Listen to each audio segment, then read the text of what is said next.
Bienvenue. Capsule numéro 1 du cours du 5 novembre en initiation à la métallurgie. Vous vous souvenez que nous avions entamé un chapitre concernant les propriétés mécaniques. Je vais continuer à travers cette capsule-là à explorer davantage toutes les notions, disons, les notions importantes euh, pour le cours d'initiation à la métallurgie en matière de propriétés mécaniques et d'essais mécaniques. Justement, concernant les essais mécaniques, qui sont des tests pour mesurer les propriétés mécaniques des matériaux, je vais commencer par vous faire la démonstration de ce qu'on appelle un essai de traction. Donc, un essai de traction consiste à imposer à un échantillon métallique une contrainte en traction à l'aide d'une force pour être capable de faire ressortir l'ensemble des propriétés mécaniques.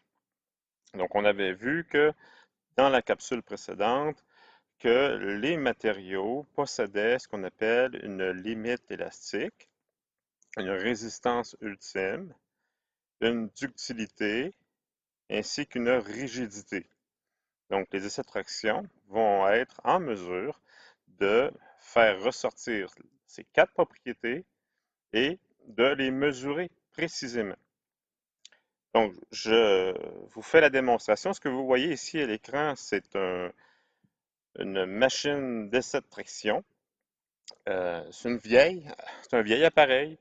On est à mesure de le deviner de par la nature du panneau de contrôle que vous voyez à la droite de l'appareil. Maintenant, depuis longtemps, maintenant, c'est bien entendu un ordinateur dans lequel se retrouve un logiciel qui va faire fonctionner tout ce qui est matériel sur l'appareil de traction. Donc, je vais maintenant vous décrire un petit peu les principales composantes d'une machine de traction. Donc, vous voyez la construction que vous voyez, c'est deux poutres de chaque côté qui relie deux plateaux, un supérieur que vous voyez identifié par les flèches, ainsi qu'un plateau inférieur que vous voyez plus bas, bien entendu. Donc, les deux poutres sur lesquelles sont assis les plateaux, un système de charge, et vous avez deux mandrins qui sont identifiés ici. Donc, ce qui est important de dire au départ, c'est que le plateau inférieur est relié à des vérins de chaque côté, à l'intérieur de chaque côté des colonnes disposées à gauche et à droite, qui font en sorte que le plateau inférieur peut se déplacer vers le bas ou vers le haut grâce à une source de puissance, grâce à un moteur. Ça peut être un moteur électrique, généralement c'est électrique, pneumatique ou quelques autres versions qui existent. Et les plateaux, ici vous avez le système de contrôle à travers lequel on peut ajuster les paramètres.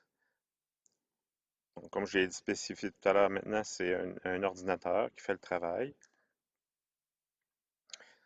Et là, on s'approche plus près vers le cœur de la machine de traction, les deux mandrins, le mandrin supérieur grâce auquel on va fixer un échantillon, et le mandrin inférieur, et l'échantillon est au centre.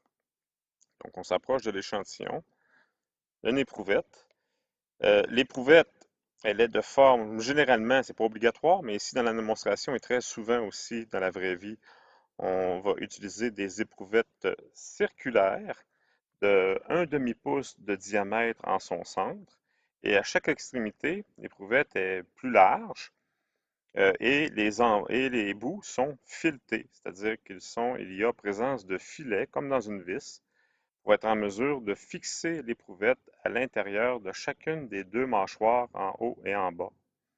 De sorte que l'éprouvette, on va pouvoir tirer dessus, donc lui faire subir une charge en traction tout en demeurant solidement fixé à chacune des deux mâchoires situées en bas et à gauche. Et ce que vous êtes en mesure de voir aussi sur l'éprouvette, un dispositif qui s'appelle un extensomètre, qui est muni de deux pattes qui sont tout simplement déposées sur l'éprouvette, avec à gauche une composante électronique reliée par un fil au système de contrôle. Cet, cet extensomètre, ce qu'il va faire, c'est qu'il va mesurer très précisément la déformation de l'éprouvette tout au long de l'expérience, tout au long de l'essai de traction, qu'on va être en mesure de démarrer bientôt. Donc, au départ, la distance entre les deux pattes d'extensomètre sont disposées à une distance bien précise. On la dépose, autrement dit, euh, on, on- on place le dispositif, l'extensomètre, sur l'éprouvette avant l'essai. Donc, avant l'essai, bien entendu, l'éprouvette ne subit aucune charge, donc aucune déformation. Donc, c'est la longueur initiale qualifiée de L0.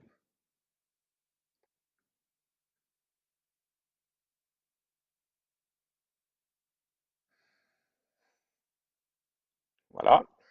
Et là, ce que vous venez de voir apparaître à droite, à gauche, c'est le graphique de la future courbe de traction.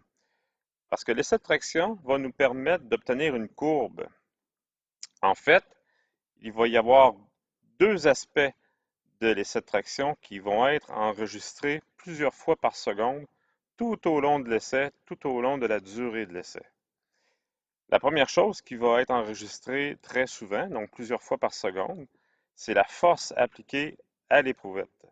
Ce qu'il faut savoir, c'est que lorsqu'on effectue un essai de traction, la charge va augmenter progressivement sur l'éprouvette grâce, bien entendu, au plateau, de par le déplacement vers le bas du plateau inférieur.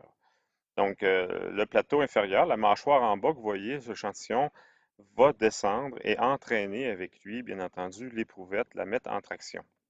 Donc, cette force-là, elle est enregistrée à plus qu'à chaque seconde, environ une dizaine de fois par seconde. Et cette force-là va être augmentée à une certaine vitesse, à une vitesse bien précise, graduellement avec le temps. Et en même temps, l'extensomètre va mesurer la déformation en même temps que l'augmentation de la force. Donc, plusieurs fois par seconde aussi, on va connaître la déformation de l'échantillon. Et on va avoir l'information, on va placer l'information sur le graphique. Donc, autrement dit, plusieurs fois par seconde, en des intervalles de temps bien précis, tout au long de l'essai, on va avoir un couple d'informations, c'est-à-dire pour un temps donné, on va avoir le niveau de charge, la force, et la déformation correspondant à cette force-là. Donc, ça va donner un point sur le graphique et plusieurs fois par seconde, un point supplémentaire va se rajouter parce que la force aura augmenté et donc l'allongement relatif à cette force-là va avoir changé aussi, va avoir augmenté aussi. Donc, c'est ce qui va se passer pendant l'essai, enregistrement de la force, simultanément avec l'enregistrement de la déformation qu'on va correspondant à la valeur horizontale du graphique qu'on appelle allongement. Voilà, on démarre l'essai. Et là, en même temps, pendant l'essai, la courbe de traction va se tracer simultanément. Là, vous voyez, venez de voir apparaître une droite rouge avec une certaine pente. Donc, vous l'avez peut-être probablement pas perçu sur l'animation, sur l'éprouvette, mais l'essai de traction a démarré, la charge a augmenté et l'échantillon s'est déformé. Donc, on voit qu'il y a eu une déformation. Là, si on regarde le bout de la droite rouge, ben, il y a eu une déformation qu'on pourrait lire verticalement sur l'axe d'allongement, puis il y a eu aussi une charge qu'on pourrait lire horizontalement sur l'axe de la force. Donc, la force a augmenté progressivement, ainsi que l'allongement. Ce qui est important de dire à ce stade-ci, c'est que, comme j'en ai parlé dans la capsule précédente, tous les matériaux qui subissent des contraintes se déforment de manière élastique, comme un élastique en caoutchouc. Mais c'est ici, c'est ce qui se passe maintenant, c'est que l'éprouvette se déforme élastiquement, comme un élastique en caoutchouc. Bien entendu, parce que Ici, imaginons qu'on a une éprouvette en acier. C'est peut-être une éprouvette en cuivre, étant donné sa couleur, mais peu importe. Les métaux se déforment beaucoup moins sous l'application d'une charge donnée qu'un élastique en caoutchouc. Donc, la déformation, elle est très minime. On peut l'apercevoir, on peut donc la mesurer. L'extensomètre l'aperçoit très bien, mais elle est quand même faible parce que les métaux font preuve d'une certaine rigidité. Donc, si on poursuit cette traction, la charge va augmenter davantage, l'allongement ici, mais aussi de manière proportionnelle. Et là, ce que vous voyez, il vient de se passer quelque chose, c'est que au départ, nous avions une droite parfaite et à un certain niveau de charge, il y a eu une inflexion, c'est-à-dire que la droite a changé de direction et on a maintenant une courbe. Et ce qui se passe, c'est que l'allongement s'est accéléré. Donc, on a dépassé un certain niveau de charge qui a fait en sorte que l'allongement augmente plus vite pour une même augmentation de vitesse de charge. On continue. Voilà. Et là, l'échantillon se déforme. Maintenant, ce qui s'est passé là, ici, à partir du point d'inflexion, la courbe, jusqu'au bout, ben, on est rentré dans le domaine plastique. Donc, l'échantillon, on a atteint le niveau de charge qui s'appelle limite élastique. On a atteint le niveau de charge qui permet aux atomes de glisser les uns sur les autres, comme le fameux jeu de cartes, analogie que j'ai utilisée dans une capsule précédente. Et là, les atomes glissent les uns sur les autres et la déformation s'accélère. On est dans le domaine ductile ici. Le métal fait maintenant preuve de ductilité. Et si, par exemple, on décide d'enlever la charge complètement, donc ce qui va arriver, c'est que l'échantillon, bien entendu, va son allongement, une partie de son allongement va s'annuler et on va arriver ici sur la courbe. Et là, on va remarquer qu'on n'est pas revenu au point d'origine, d'où on était parti au départ. On est revenu plus loin. Donc, signe, manifestation du fait que le matériel est demeuré allongé. Bon, ben, c'est la déformation plastique qui a eu lieu ici, qui, elle, est une déformation qu'on avait vue dans une capsule précédente, qui a comme caractéristique d'être permanente.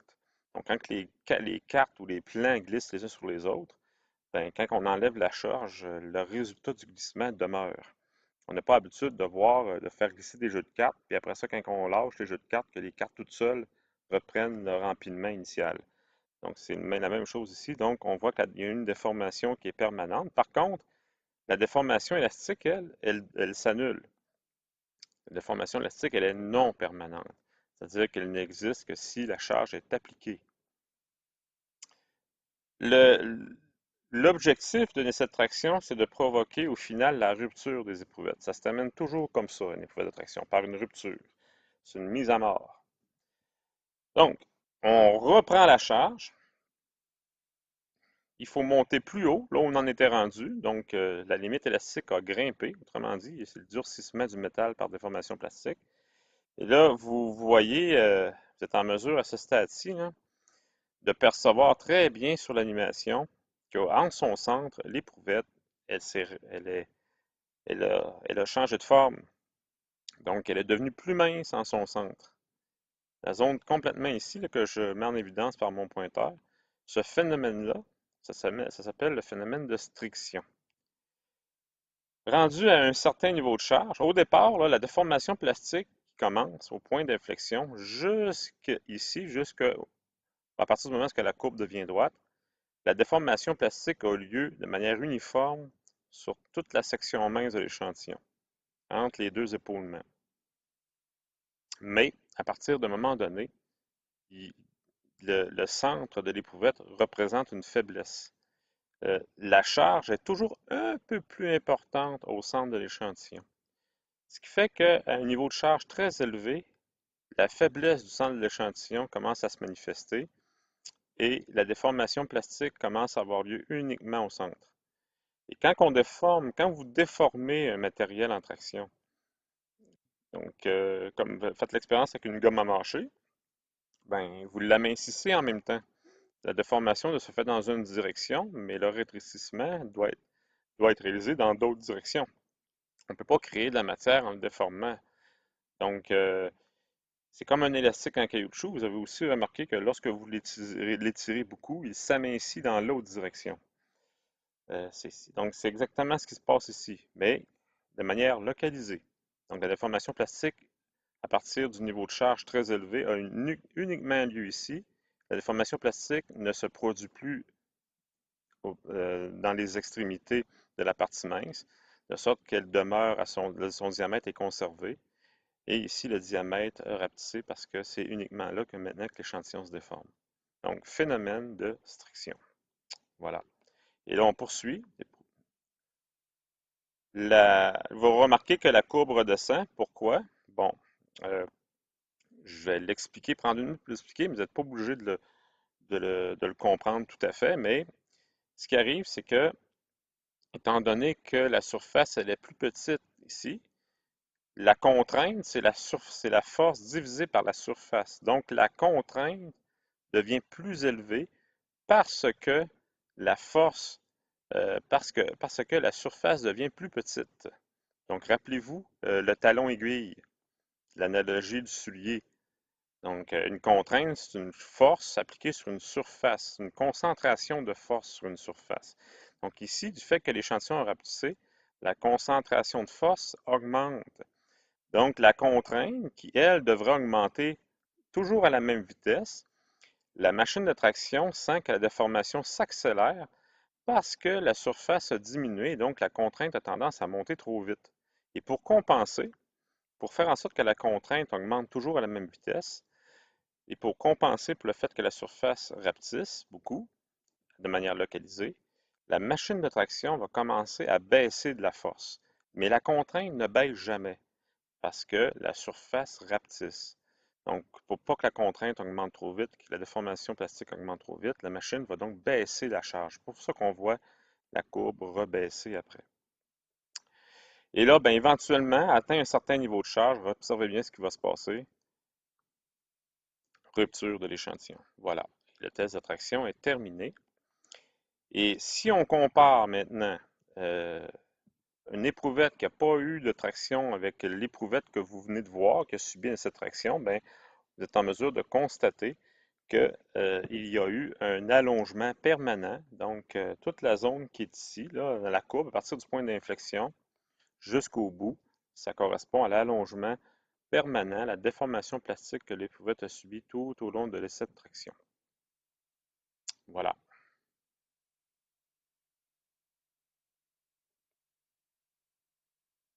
Donc, au départ, l'échantillon avait... normalement, quand on fait des essais de traction, avant l'essai, on place des points de repère. Ça pourrait être des marques de crayon, par exemple. Imaginez des marques de crayon qu'on place ici et ici.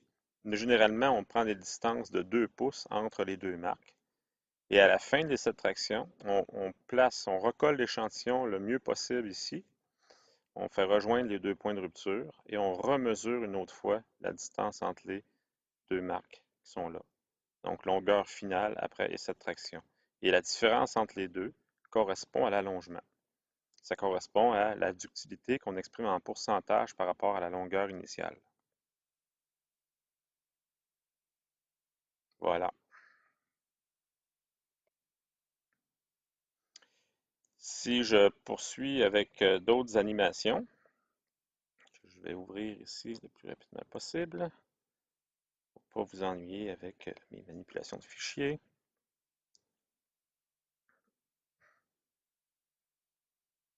Je vais y aller avec celle-ci ici, comme ça. Donc, vous allez reconnaître ici l'essai de traction, mais cette fois-ci, j'y vais avec une animation.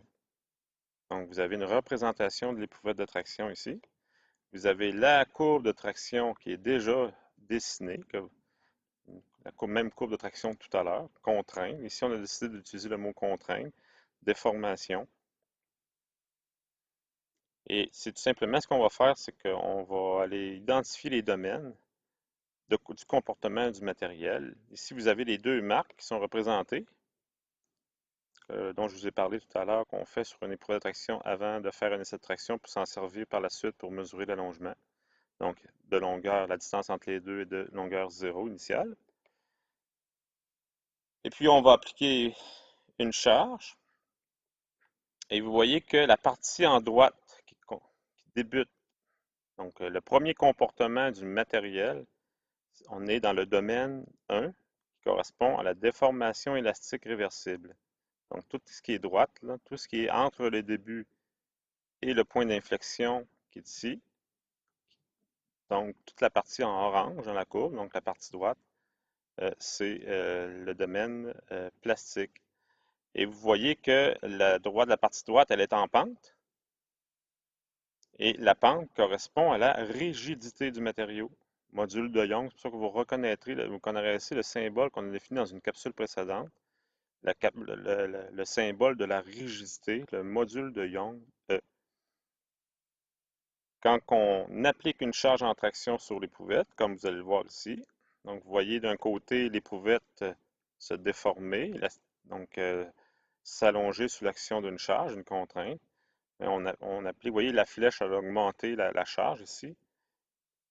Donc si on laisse aller l'animation, si on retire la charge, c'est le comportement de l'élastique en caoutchouc, comme ça, dans le domaine élastique.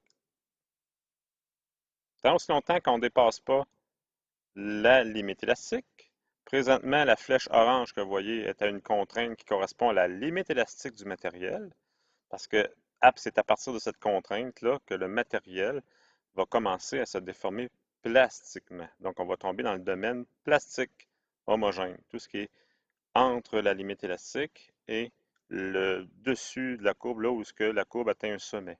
Homogène parce que pendant toute la déformation plastique qui a lieu à partir d'ici, qui correspond à toute la largeur du carré orange, toute cette déformation-là de la courbe, la déformation plastique a lieu sur toute la longueur de l'échantillon, entre les deux points bleus, si vous voulez, ou entre les deux épaulements.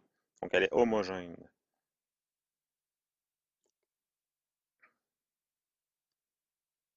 Donc, vous pouvez oublier les symboles qui apparaissent ici, là, c'est trop... Et là, vous voyez que la déformation plastique a lieu dans l'éprouvette. Elle se déforme davantage. On augmente sans cesse la contrainte pour augmenter la déformation plastique. L'échantillon s'allonge, s'allonge. Et là, si on retire la charge, on revient ici comme on l'a fait tout à l'heure. Donc, il y a une déformation permanente qui est restée. Un allongement permanent. AP veut dire allongement permanent.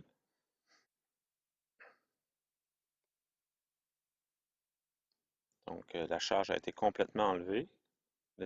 L'échantillon est demeuré une partie de la déformation. Bien entendu, la déformation élastique, elle n'existe plus, mais la déformation plastique, elle est encore là.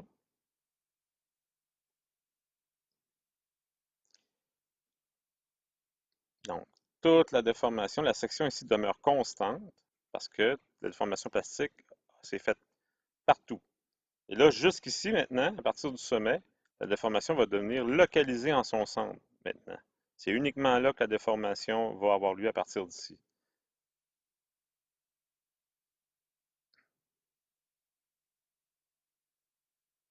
Donc, on est dans la section de la striction et vous voyez au centre de l'échantillon, dans l'animation, vous allez voir le phénomène de striction apparaître au centre. Donc, on remarque bien que l'échantillon s'amincit uniquement au centre. C'est le phénomène de striction. Et à un moment donné, la contrainte dépasse l'intensité des liaisons entre les atomes et il y a rupture. Voilà.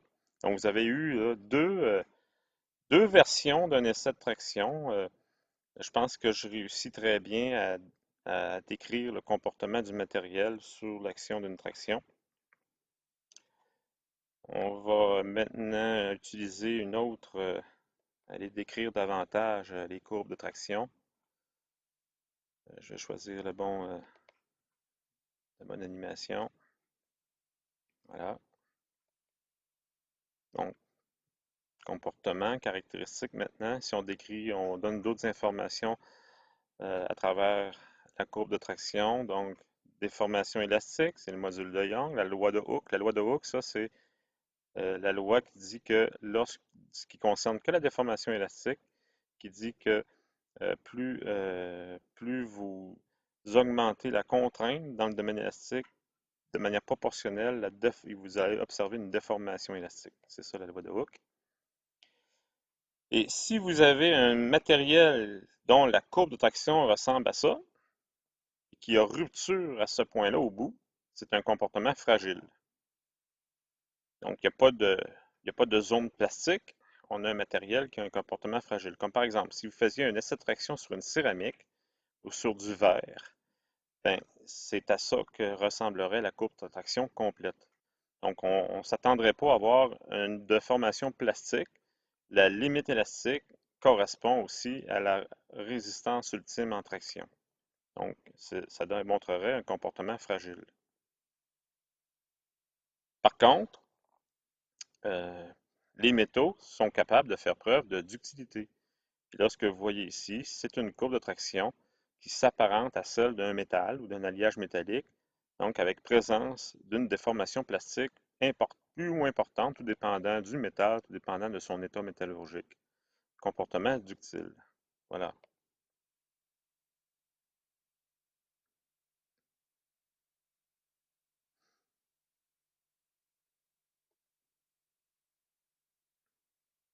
Donc, fragile, ductile, ici, ça, non. Ça, je passe. On peut voir autre chose. Ici, encore la courbe de traction d'un métal. La charge, elle est exprimée en newton. L'allongement qui est exprimé en millimètres, axe vertical, respectivement axe horizontal.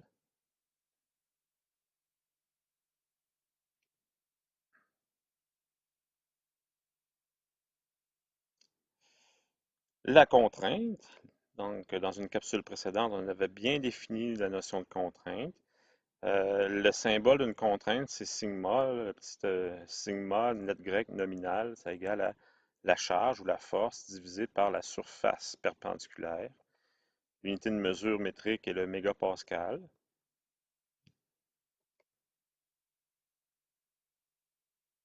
Donc, on peut remplacer la force par la contrainte sur une courbe de traction. C'est ce qu'on le voit plus souvent.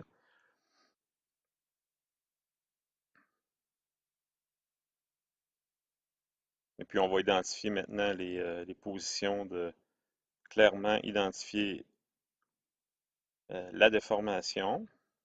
Si vous avez la déformation, normalement dans les courbes de traction, on utilise la déformation unitaire. Donc, la déformation, ce n'est pas une longueur en millimètres ou en microns ou en pouces, c'est un pourcentage. Donc, vous voyez ici là, le symbole pourcentage. On exprime une déformation en pourcentage de déformation par rapport à la longueur initiale. Donc, si, mettons, un matériel a doublé de longueur, mettons, si vous aviez un échantillon qui avait 10 cm, puis on fait une traction, puis il mesure 20 cm, on n'exprimera pas dans une contraction un allongement de 10 cm, parce que c'est propre uniquement à cet échantillon-là. On va y aller de façon plus générale, plus universelle, et on va plutôt dire, ben, l'échantillon, sa déformation est de 10 cm par rapport à par une longueur initiale de 10 cm. 10 divisé par 10, 1 fois 100, ça fait 100.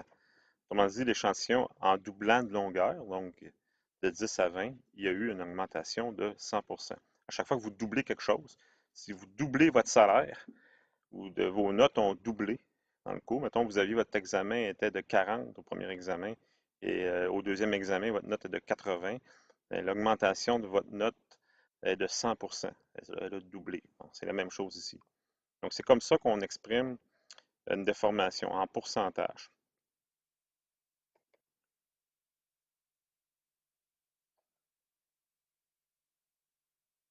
Et là, j'attends de voir autre chose apparaître sur l'animation.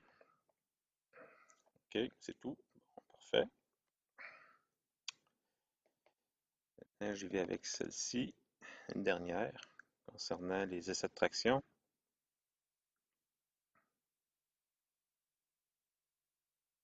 Encore la courbe, une dernière fois.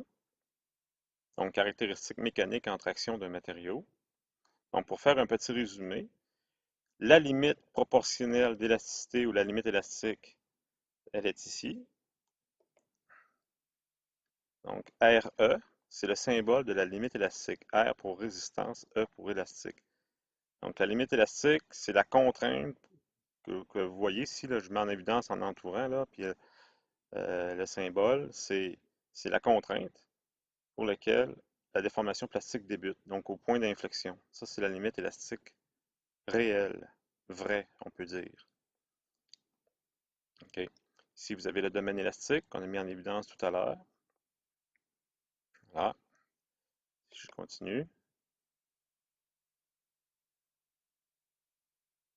Donc, vous avez compris qu'ici, au départ, j'identifie, je mets en jaune en évidence le domaine élastique de la courbe. Et ce que vous voyez ici, c'est comme si je faisais un zoom pour mieux voir, étant donné que la pente est très forte, là. Et si je fais un zoom pour aller clairement indiquer que on a la limite élastique qui correspond au point d'inflexion sur l'axe de contrainte. Et ici, la pente, c'est le module de Young, symbole E, la rigidité. Plus la pente est importante, plus le matériel est rigide. Un élastique en caoutchouc, sa pente serait très faible, parce que pour un faible niveau de charge, la déformation serait très importante. Un matériau très rigide, ce serait donc un matériau dont la pente du domaine élastique, elle est beaucoup plus prononcée. Parce que pour avoir une faible déformation élastique, ça prendrait une très grande contrainte.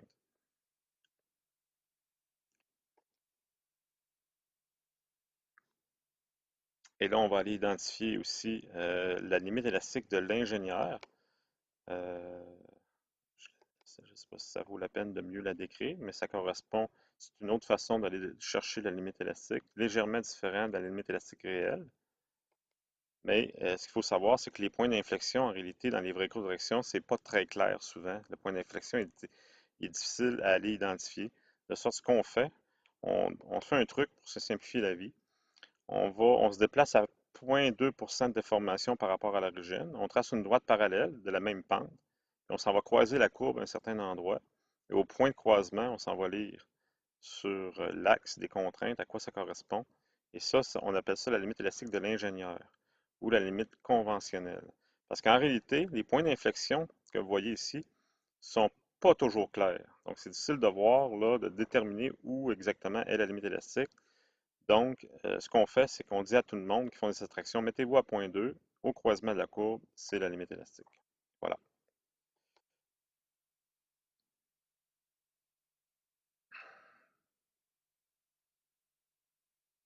La résistance à l'attraction, il correspond au sommet de la courbe. C'est le niveau de charge, la contrainte maximum que l'échantillon a supporté tout au long de l'essai. L'allongement à la rupture correspond à la déformation qu'on lit sur l'axe des X. Ici, là, ici, vous voyez, parce que ici, là, la droite pointillée, elle n'est pas droite parfaitement parce qu'elle suit la pente, parce il faut annuler la déformation élastique pour avoir uniquement la déformation plastique, parce que l'allongement à la rupture ne concerne que la déformation plastique. Mais c'est rare qu'on la mesure avec la courbe de traction. C'est extrêmement rare même. On utilise plutôt, comme je l'ai montré tout à l'heure, l'échantillon pour mesurer. On mesure directement sur l'échantillon la déformation permanente avec des repères pour la déformation plastique. Voilà. Donc ça, c'est les principales propriétés mécaniques qu'on a vues, limite élastique, la résistance à l'attraction ainsi que l'allongement à la rupture. Restriction à la rupture, ça remplace l'allongement à la rupture. Donc, quand on mesure la ductilité du métal, on choisit un ou l'autre des méthodes. Peut-être peut-être intéressant de montrer aussi que l'air sous la courbe, une courbe de traction, donc tout l'espace que vous voyez ici que crée la- la- la courbe de traction entre et puis l'axe des X ici. Donc l'air sous la courbe correspond à l'énergie que ça a pris pour faire la rupture de l'échantillon par unité de volume du matériau. Donc plus l'air est important, plus le matériel a résisté à sa rupture. Donc on voit que l'air sous la courbe dépend beaucoup de la zone plastique, donc de l'allongement plastique. C'est ce qui fait qu'on a ici une aire de la courbe assez importante. Donc on voit bien que plus le métal est plastique, plus il se déforme plastiquement, plus il résiste à sa rupture finale et plus il faut dépenser de l'énergie à travers l'appareil de traction pour provoquer au final la rupture. Donc on voit que ce qui donne de l'énergie au métal pour ne pas se rompre, pour ne pas casser, c'est beaucoup la ductilité. Donc la ductilité, c'est l'arme principale du métal pour ne pas casser, pour être tenace, pour ne pas être fragile. Voilà. Maintenant, ce que je vais faire, c'est que je vais retourner en mode PowerPoint pour un certain temps, comme ça. On en était rendu ici. J'avais décrit l'ensemble des propriétés mécaniques, puis je viens juste de les rappeler aussi dans la dernière petite animation. J'avais parlé de la striction. J'ai mis en évidence la striction, le phénomène de striction lors de l'essai. Donc, je le représente ici sur mon PowerPoint. C'est une autre façon de mesurer la ductilité du métal. Mais ce qu'on fait, on peut mesurer ce qu'on appelle la striction en comparant la surface initiale du matériel, le diamètre initial du matériel, et le diamètre dans la zone de striction, là où ça c'est le plus éminci. Et la diminution du diamètre en pourcentage correspond au pourcentage de striction. Donc, c'est une deuxième façon de caractériser la ductilité du métal en plus du pourcentage d'allongement avec les deux repères de 2 pouces. Et là, pour confirmer la manière dont justement on calcule le pourcentage d'allongement, on prend la longueur finale entre les deux repères en recollant ensemble les deux parties d'échantillon rompues. Donc, on en mesure précisément la distance et on fait la différence avec la longueur initiale. Généralement, c'est 2 pouces avant l'essai et on divise par la longueur initiale de 2 pouces avant l'essai. On multiplie par 100 et ça fait le pourcentage d'allongement. C'est comme ça qu'on exprime une valeur de ductilité chez un métal qui a subi un essai de traction. Et vous avez ici le résumé de l'ensemble des propriétés mécaniques à travers la courbe de traction. E qui est le point d'inflexion à partir du moment où on a la déformation plastique qui commence. Donc la contrainte pour laquelle la déformation plastique commence, ben, c'est la limite élastique. La pente à droite que vous voyez ici, c'est le module de Young, rigidité. La partie supérieure, la plus haute de la courbe, c'est la résistance ultime en traction. Et vous avez l'allongement, qui est l'allongement plastique total qu'on peut lire sur l'axe horizontal si l'allongement est en pouces ou en pourcentage. Voilà. Question de compréhension maintenant. Vous avez ici deux courbes de traction différentes, A et B, provenant de l'essai de traction de deux matériaux différents. Et là, on voit qu'ils sont différents à plusieurs niveaux, là, et on va voir là, à quel point ils sont différents, ces deux matériaux-là, en termes de propriétés mécaniques. Si on vous demande au départ lequel des deux, A ou B, est le plus résistant, quand on dit résistant, on fait référence à deux choses en même temps, la limite élastique et la résistance ultime en traction. Donc, ce qu'on voit, c'est que B a une résistance moins élevée. La hauteur de la courbe va moins haut, donc là, le sommet, là, que le sommet de A. Donc, on est en mesure de dire assez facilement que le matériel le plus résistant, c'est bel et bien A. Les limites élastiques, donc la limite élastique de B, elle est sur le point d'inflexion que je mets en évidence par la flèche de ma souris ici. Elle est à ce niveau-là, donc on pourrait la lire en livres par pouce carré si on a décidé de mettre des unités en livres par pouce carré, mais c'est bel et bien une, une mesure de contrainte, donc, mais pas en mégapascal, mais en livres par pouce carré dans le domaine dans le système impérial. Et la limite élastique de A est à peu près ici. On voit que l'inflexion là, est à peu près à ce niveau-là, fait qu'elle est plus élevée. Donc, clairement, A est plus résistant que B. Deuxième question, le matériau le plus malléable ou ductile, malléable et ductile, deux synonymes, ben, il faut aller voir jusqu'où va autrement dit, il faut aller observer l'amplitude de la déformation de la zone plastique. Et mettons, on pourrait mesurer là, avec une règle là, la longueur de la courbe ici de la déformation plastique, du domaine plastique. On voit que pour B, c'est assez important. Donc, une déformation plastique s'est étendue assez loin. Donc, on pourrait lire ici, là, en suivant la pente, en traçant une droite de la même pente ici, jusque sur l'axe, on pourrait donc aller lire la déformation plastique. Tandis que B, ben, c'est à peine, il y a eu une petite déformation plastique qui s'est entamée, là, mais très, très courte. Donc, sans hésitation, on est en mesure de dire que B est plus malléable que A. Voilà. Le matériau le plus rigide. Ben, la rigidité, et je le répète encore, concerne uniquement le domaine élastique. Ça correspond à la pente de la droite du domaine élastique de la courbe. Le domaine élastique de la courbe, c'est la partie à gauche. Donc, la droite de B, elle est ici. La partie élastique de B a été mise en évidence par ma flèche. La partie élastique du matériau A est ici. Et plus la pente est forte, plus le matériau est rigide. Parce que pour imposer une certaine déformation, mettons ici, là, si on compare, là, mettons une déformation ici que je lis, et on voit que pour imposer une certaine déformation, le niveau de charge de B correspondant à là où est ma flèche, et pour cette même déformation-là, le niveau de charge pour A était beaucoup plus haut ici. Donc, il faut forcer beaucoup plus avec A pour imposer la même déformation élastique que B. Donc, A est plus rigide. Mettons, si on avait deux bâtons de hockey fabriqués, un avec B et un avec A, lorsque le joueur effectue son lancer frappé, le matériau fait avec B, son inclinaison, la flexion du bâton serait plus prononcée avec B qu'avec A. Donc, B est moins rigide que A. C'est ça la rigidité. Donc, le A est le matériel le plus rigide. Le matériau le plus rigide, oh, excusez, ça s'est répété une autre fois ici. Désolé. C'est A, bien entendu. Et une dernière, le matériau le plus tenace. Ben, la ténacité, ça correspond à l'énergie pour provoquer la rupture du matériel. Je viens d'en parler dans la diapo précédente.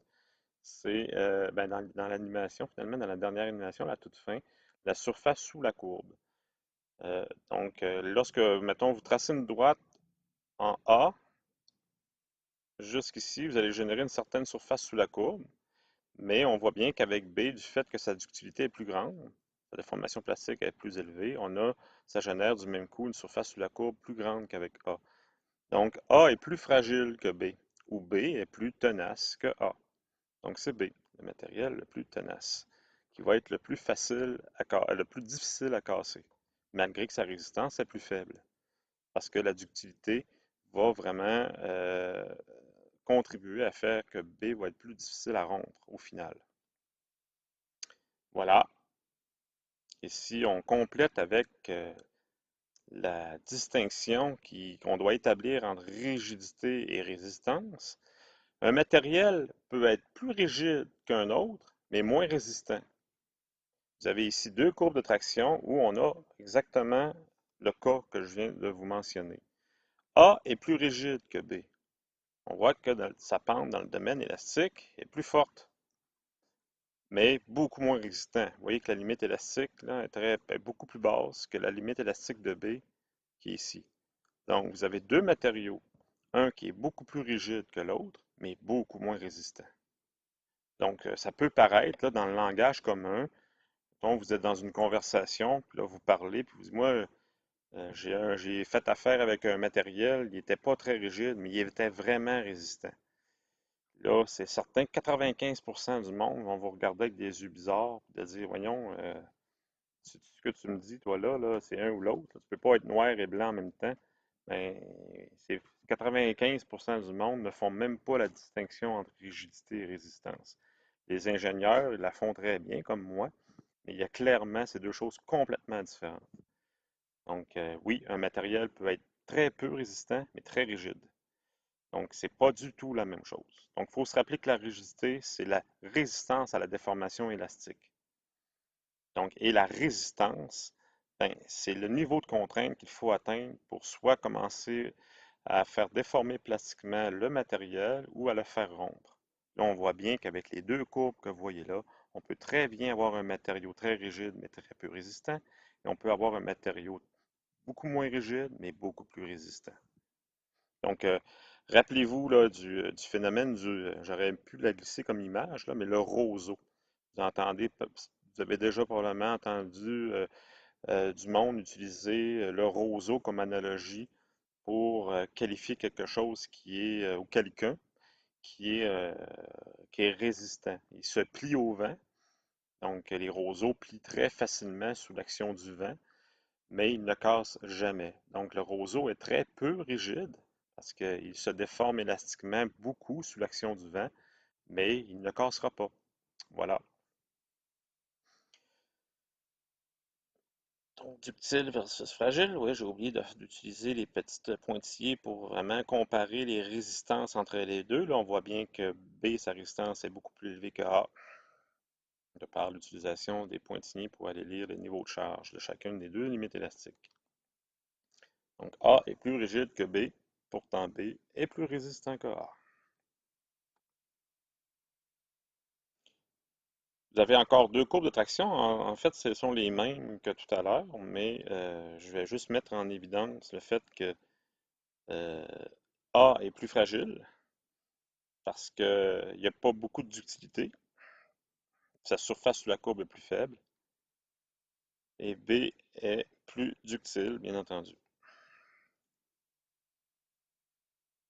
On aurait pu aussi utiliser le terme tenace à la place de ductile.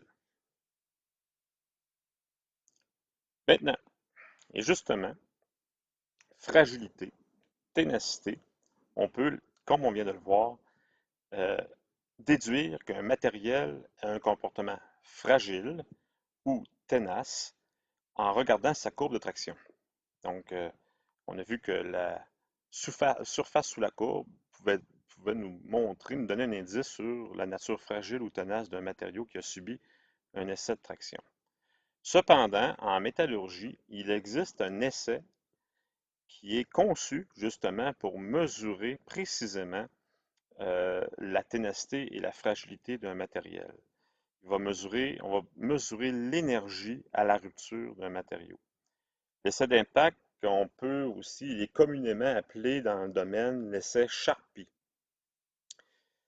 Il y a quatre facteurs à contrôler lors de l'essai pour avoir des bonnes valeurs. Il y a la vitesse de sollicitation, l'effet d'entaille, le caractère massif de la pièce et la température, mais j'y reviendrai. Donc, et là, je reviens encore une fois. C'est ma capsule, c'est le festival animation dans cette capsule-ci, mais je trouve ça important de vous montrer les essais mécaniques. C'est difficile de les expliquer euh, sans outils, sans animation. Donc, on comprend beaucoup mieux. Donc, je vous montre c'est quoi un essai Sharpie. Au départ, ça commence avec une éprouvette, comme celle que vous voyez à l'écran. Donc, vous avez ici une éprouvette en métal, c'est une réglette de 55 mm de long et par section de 10 mm de côté, euh, très exactement. Et sur l'une des faces, vous êtes en mesure de voir qu'il y a une entaille ici en forme de V. Donc, cette entaille-là, c'est un petit peu trop loin. Désolé, je vais revenir un peu en arrière. Ouais, voyons. Bon,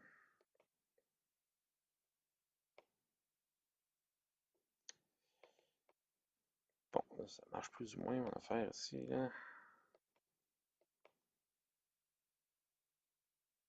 La misère avec le petit curseur.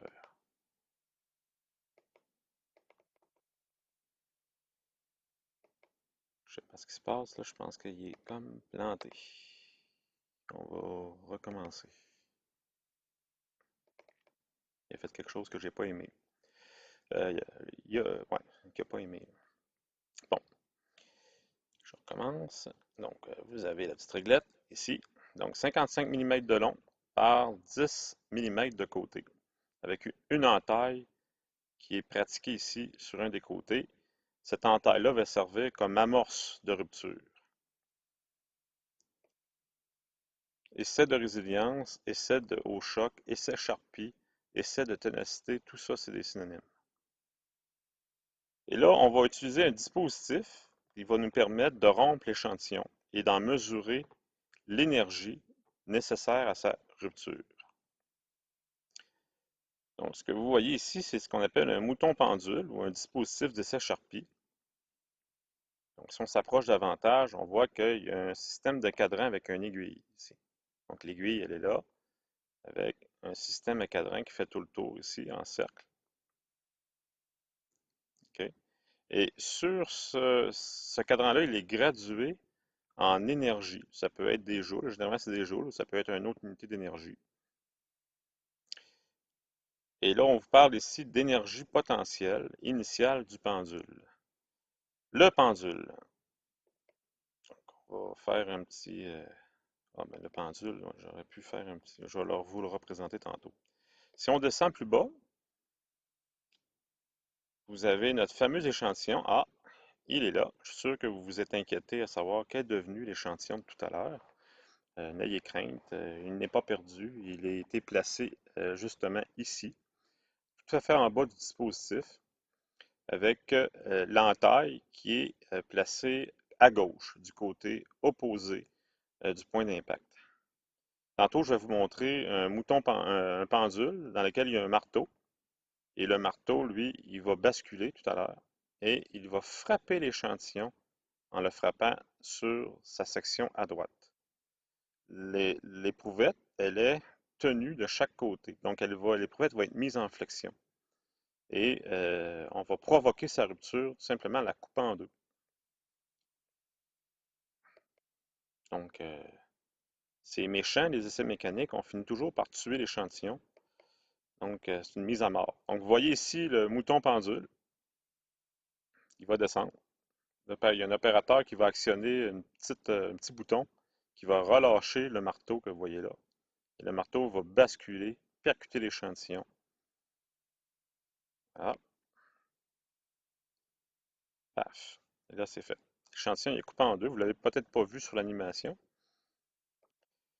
Euh, et là, le principe de l'essai, c'est que comment on en arrive à mesurer l'énergie par ce simple principe-là? Ben, vous voyez, après après l'impact du mouton sur l'échantillon, l'échantillon a absorbé de l'énergie pour se rompre.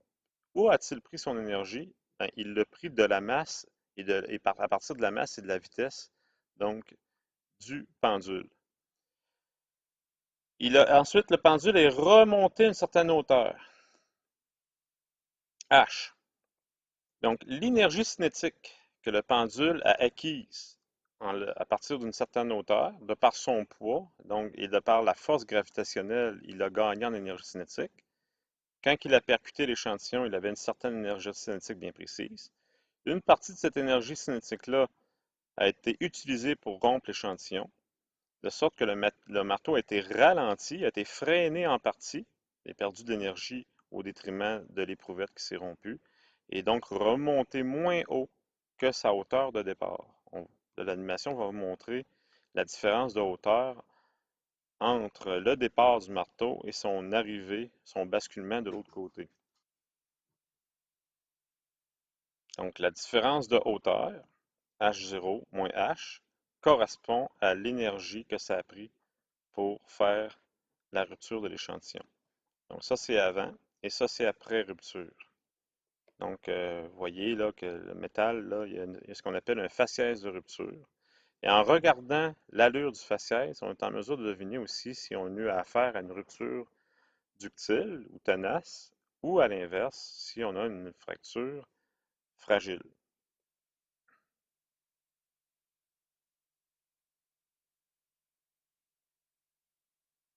Et là, ben, je vais vous expliquer un peu davantage maintenant, vous expliquer que l'appareil, le dispositif, nous permet d'aller chercher l'information. Ouais, ici, ce que vous avez, c'est une rupture fragile.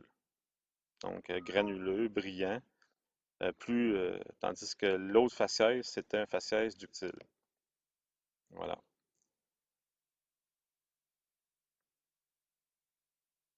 Donc, bien entendu, les éprouvettes ne servent qu'une fois. Euh, c'est un essai d'impact, c'est un essai qu'on appelle aussi destructif.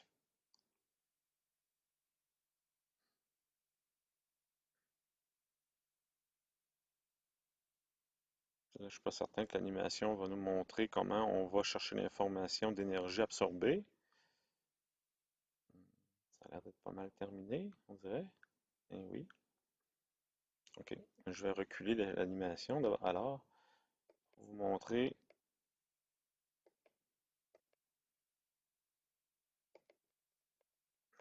définitivement là, mon petit logiciel il fonctionne mal un petit peu là.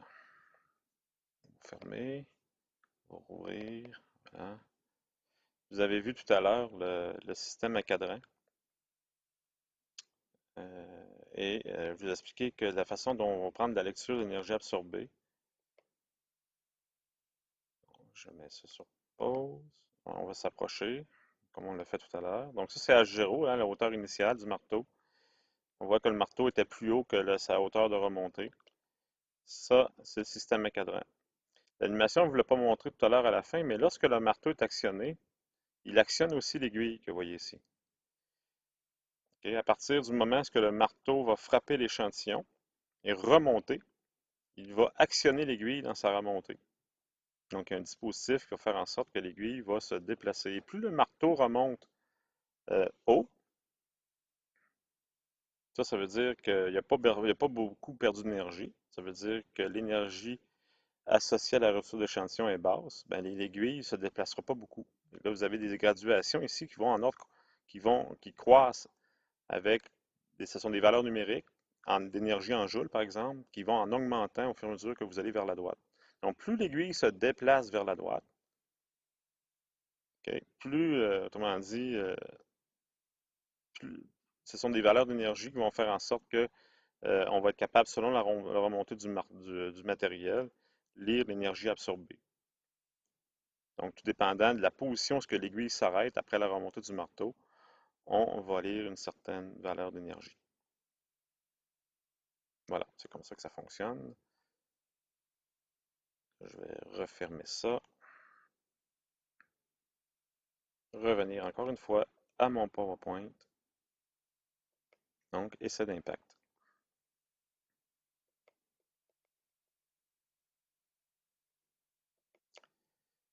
Voilà. Et là, je vais éclore un petit peu sur les essais d'impact. Oui, elle dit, commencer par dire que 4 facteurs à contrôler lors de l'essai, donc la vitesse de sollicitation, autrement dit, c'est la machine. La machine ne doit pas descendre à une certaine vitesse plus rapide, donc, mais ça, c'est pas quelque chose qu'on a besoin de surveiller parce que si la masse reste constante, la force gravitationnelle fait en sorte que le marteau va avoir une certaine énergie cinétique, malgré que si un dispositif est mal huilé, qui fait en sorte qu'il y a une résistance sur le marteau, ça va fausser l'essai.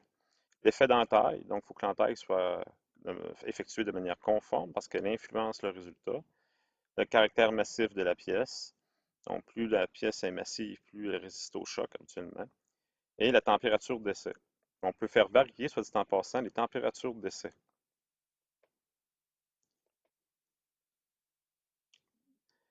Donc, température de l'échantillon lors d'un essai. Ce qu'il faut savoir, c'est que les matériaux, les métaux, particulièrement les alliages métalliques, présentent un changement de comportement lorsque leur température d'utilisation diminue.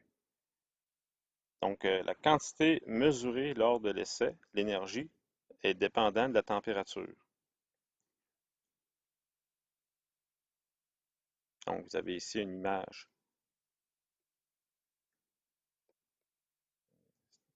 Bon, ici, vous avez une représentation du mouton pendule avec des exemples de dentailles qu'on peut faire sur les échantillons. L'appareil que vous voyez sur la photo de gauche, c'est notre appareil au département. Un de nos deux appareils, on en a deux. Voilà. Et là, vous voyez le marteau, hauteur initiale. Ensuite, il bascule, il rompt l'échantillon, hauteur finale. Donc, moins le marteau remonte haut, plus il s'est fait voler de l'énergie par l'échantillon, donc plus l'échantillon a démontré une forte ténacité. Et on pourrait s'imaginer faire des essais comme ceux-là, de très nombreux essais avec des températures différentes. Donc, à partir de 20, 0, moins 20, moins 40, moins 60 degrés C, pour aller chercher une information qui est souvent importante en météorologie, en l'occurrence la courbe la température de transition ductile fragile à l'aide d'une courbe de transition ductile fragile. C'est important parce qu'il y a beaucoup de contextes dans lesquels les aciers, les métaux vont travailler à basse température. On parle des bateaux qui voyagent en haute mer, en eau froide, dans des mers très froides, dans lesquelles les aciers vont avoir un comportement fragile dans certaines occasions qui peuvent même provoquer ce que vous voyez ici comme photo, une rupture du bateau. Et il faut comprendre aussi que les pelles mécaniques, dont les structures sont aussi en acier, sont appelées à travailler en hiver dans des froids très intenses parfois. Donc, il faut être conscient que, dépendant de la façon dont on travaille avec ce genre d'équipement-là, on peut arriver à faire une rupture du matériel de manière fragile, car la température a tendance à fragiliser les métaux. Ce que vous voyez ici, ce sont des courbes de transition ductile fragile. En métallurgie, on va s'intéresser à ces courbes-là pour aller chercher la température à partir de laquelle l'acier commence à se comporter comme de la céramique, donc de se comporter de manière fragile. Ici, vous avez plusieurs courbes parce que c'est un cas particulier. Ce sont des courbes de transition d'utile fragile qui concernent l'acier au carbone. Donc, vous avez, tout dépendant du taux de carbone dans l'acier, la température à partir duquel l'acier va commencer à être fragile va varier. De manière générale, là, plus l'acier a de carbone, donc on avait vu que plus l'acier avait de carbone, plus il est résistant, mais aussi plus il va devenir fragile à une température plus chaude. Donc, le carbone a tendance, de manière générale, à rendre l'acier plus fragile, à faire augmenter sa température de transition d'utile fragile, température à partir de laquelle l'acier va se comporter fragilement. Voilà. Donc, ce que vous voyez, là, chaque courbe, là, si on prend par exemple la 0,22 carbone, là, ben, vous voyez que pour des températures de 100, température ambiante 20, l'acier a une bonne énergie, une énergie d'une ténacité qui est quand même bon, qui est raisonnable, qui est correcte. Puis au fur et à mesure qu'on baisse la température, vous voyez, là, la ténacité commence à baisser à partir de 10 degrés à peu près, 20. Et là, au fur et à mesure qu'on baisse la température, l'acier perd sa ténacité jusqu'à un minimum, jusqu'à zéro, littéralement, là, autour de moins 50 degrés C. L'acier devient complètement fragile. Donc, imaginez une gomme à mâcher, là, quand elle est dans votre bouche à 30 degrés C, 30-37 degrés C, elle est très molle, très ductile.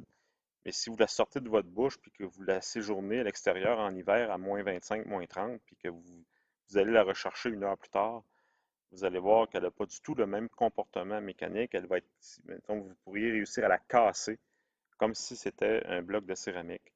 Donc, les aciers se comportent comme ça aussi. L'ensemble des métaux. Et on avait parlé de taille de grain dans une capsule précédente. Ben, si notre échantillon avait des grains très gros, la grosseur des grains influence les résultats. Quand les grains sont très gros, les matériaux absorbent moins au choc, là, ils perdent leur tonicité parce que ils perdent aussi leur ductilité. Donc, des gros grains, meilleure tonicité, plus ductile, moins fragile. Et non, là, c'est le contraire. Eh, misère. Attendez un instant, là. Donc, c'est exactement le contraire, là. C'est des petits grains, meilleure ténacité. Ouais, il est écrit correctement ici. Mais c'est plus ductile, moins fragile. Donc, désolé pour l'erreur. Donc, gros grain, peut-être, tiens, je vais le corriger en direct devant vous. Donc, gros grain, euh, on va marquer moins bonne ténacité. Ça va être plus clair si je le fais en direct, comme ça, en correction. Moins ductile, ici. C'est plus fragile quand les grains sont plus gros. Comme ça. Et puis les petits grains, ben, c'est exactement le contraire à tous les niveaux. Meilleure ténacité, plus ductile, comme ça. J'aurais peut-être pu changer la grosseur de mes grains, ça aurait été moins long. Et c'est moins fragile. Donc, gros grain, moins bonne ténacité, moins ductile, plus fragile. Petit grain, meilleure ténacité, plus ductile, moins fragile. C'est pas mal mieux comme ça. Et voilà. OK. Donc là, après ça, il existe les essais de dureté, mais je vais clore ma capsule ici, là, parce que ça fait probablement un bon 45-50 minutes que je parle. Donc, je vais clore la capsule et je vais reprendre pour ce qui en est les essais de dureté dans une capsule suivante.